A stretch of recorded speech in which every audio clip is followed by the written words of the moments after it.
Hey guys, good afternoon. আরবি লাইফস্টাইলে তোমাদের সবাইকে অনেক অনেক অনেক স্বাগত জানাচ্ছি। আর দেখতে পাচ্ছ আমি এখন রেডি হয়ে গেছি। তোমাদের দাদাভাই আর আমি একটু বাইরে কোথাও বেরোবো। তো কোথায় যাচ্ছি না যাচ্ছি অবশ্যই জানতে পারবে, তার জন্য পুরো ভিডিওটা তোমরা দেখতে থাকো। আর দেখো আমরা এখন হাইওয়েতে আছি। আর আজকের ওয়েদারটা কিন্তু খুব সুন্দর, হালকা হালকা রোদ, মেঘলা মেঘলা। তো যাই হোক, তার মধ্যে খুব মনোরম একটা পরিবেশ। আর তোমাদের দাদাভাই কিন্তু দেখতে পেলে ফুল কনসেন্ট্রেট দিয়ে গাড়ি চালাচ্ছে।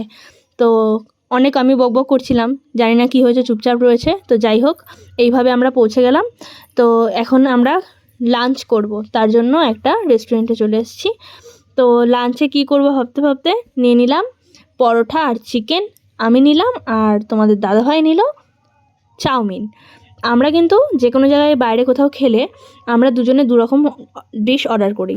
তোমাদের দাদাভাই যেহেতু চাউমিনটা নিল, ওটার অর্ধেকটা আমাকে খাইয়ে দেবে, আর আমি যেহেতু পরোটা চিকেন নিয়েছি তার অর্ধেকটা আমি তোমাদের দাদাভাইকে খাইয়ে দেবো। তো এইভাবে আমাদের দুপুরের লাঞ্চটা কমপ্লিট করে, তার আগে আমাদের মাল কেনা কমপ্লিট হয়ে গেছে, তো সেটা শ্যুট করা হয়নি। তো এই দেখো পুরো গাড়ি ভর্তি মাল, সামনে দুটো ব্যাগে ভর্তি মাল, প্লাস পেটিতে রয়েছে। আর আমি যে জিনিসটা নেওয়ার জন্য এসেছিলাম সেই জিনিসটা আমি পাইনি, অন্য কোনো একদিন আমাকে আবার আসতে হতে পারে। তো যাই হোক, এবার আমাদেরকে বাড়ির পথে রওনা দিতে হবে। আর দেখো কোথায় বসবো জানি না। তো যাই হোক, এই দেখো চেপটে চুপটে বসে গেছি পেটিটাকে কোলে নিয়ে। আর দেখো তোমাদেরকে এখানে ভিডিওটা অন করার কারণ হচ্ছে, ওই দেখো এটা হচ্ছে আমাদের আসানসোল বাস স্ট্যান্ড। তাহলে তোমরা জানতেই পেরে গেলে যে আমরা কোথায় এসেছি। আমরা এসেছিলাম আসানসোলের মার্কেটে। তোমার দাদাভাইয়ের দোকানের জিনিসপত্র কেনাকাটা করলো, আর আমি এসেছিলাম আমার নিজের পার্সোনাল কিছু জিনিস নেওয়ার জন্য, বাট সেটা পেলাম না। তো অন্য কোনো একদিন হয়তো আসতে হতে পারে। তো যাই হোক, এখন এই চেপটে চুপটে একদম বসে গেছি। জানি না বন্ধুরা, পেছন থেকে যদি উড়ে যায় কি হবে। আর আসানসোলে কিন্তু এরকম রাস্তার পাশে অনেকগুলো নার্সারি আছে। তো তার মধ্যে একটা নার্সারি তোমাদেরকে একটু দেখিয়ে দিলাম। আমার তো নার্সারি দেখতে খুবই ভালো লাগে, অনেক রকম গাছপালা চেনা যায় নতুন নতুন।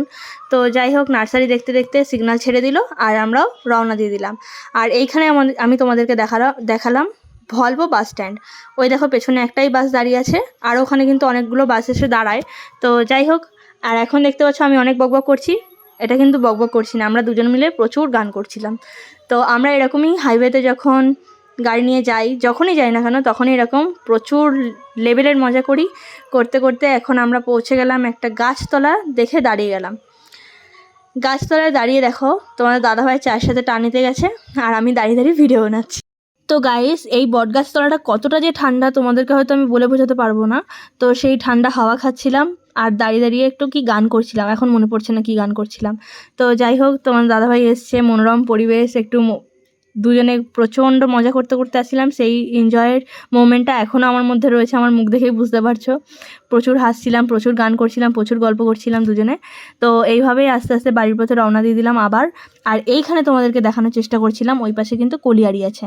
তো সেই কলিয়ারিটাই দেখানোর চেষ্টা করছিলাম। তোমাদের দাদাভাইকে বলছিলাম যে অল্প দাঁড়াও, ভেতরটাতে গিয়ে ঢুকে একটু শ্যুট করে আসি। তোমার দাদাভাই বলে এত মালপত্র নিয়ে এখন আর যেতে হবে না, তার জন্য একটু মনটা আমার খারাপ হয়ে গেছিলো। গাইস কী বলবো আর। তো যাই হোক, মন খারাপ করে লাভ নেই, অন্য কোনো একদিন অবশ্যই তোমাদেরকে দেখানোর চেষ্টা করব এই কলিয়ারিটা। আর দেখো এখন আপাতত তোমরা পাঁচিল আর এই কলিয়ারি থেকে যেগুলো উঠে উঠে একটা পাহাড় হয়ে গেছে, একটা না দুটো তিনটে পাহাড় হয়ে গেছে। তো সেই পাহাড়গুলোই এখন তোমরা দেখে নাও। তো কিছুদিন পরে দেখবে যখন দুর্গাপুজোর টাইমটা আসবে, এই জায়গাটাতে এত ঘাস ফুল হবে ধারণার বাইরে। তো সব কিছু দেখতে দেখতে বাড়ির পথে রওনা দিয়ে দিয়েছি, বাড়ির প্রায় কাছাকাছি চলেই এসেছি। তো ভিডিওটা আজকে এখানের মতোই শেষ করছি। জলদি জলদি তোমরা চ্যানেলটাকে সাবস্ক্রাইব করে দাও।